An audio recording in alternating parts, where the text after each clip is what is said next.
Welcome everybody to the seasonal diet, eating what our ancestors ate when they ate it like we were evolved to do. Today we are continuing Berry Week with nature's immunity boost. That is the elderberry. They are native to several regions around the world, including Europe, North America, and parts of Asia and Africa, and they have different specific native species of elderberries depending on the region.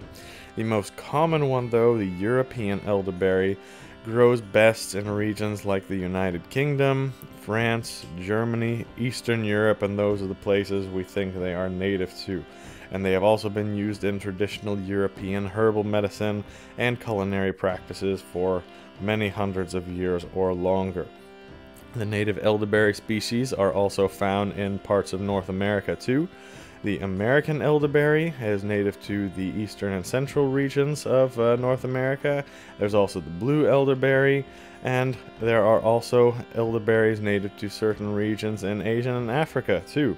Species like the Sambucus javanica, they are found in the Far East, and in Africa, the Sambucus raimosa and ebulis are native to different parts of Africa there too. And in most of these places, elderberry was used for the same general things. Immunity boosts, immunity boosting foods all over the place.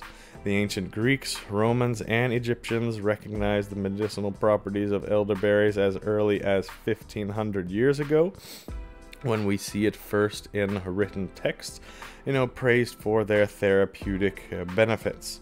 Later on in time, elderberries were highly valued in medieval Europe for their medicinal qualities, mostly not by themselves. They're usually attested in that time period as just an ingredient in a more complicated herbal remedy. But either way, we have lots of records of elderberries used for immunity and therapeutic benefits like that. Even in the later on European folklore, just from a few hundred years ago, elderberry trees were believed to possess protective and magical properties. And in traditional medicinal practices, elderberries were used to treat ailments like colds, flu, and inflammation. So although its medicinal uses were widely attested, it has also been used for culinary preparations throughout the history that we know. The ancient Romans used elderberries in sauces and beverages, and they also used it to make elderberry wine. In traditional European cuisine later on, elderberries were more commonly used in jams, jellies, pies, and syrups, things like that. And it turns out ancient humans were right about some things. In recent years, elderberries have gained renewed attention for their health benefits and high antioxidant content, and scientific studies have explored their antiviral, anti-inflammatory, and immune-boosting properties.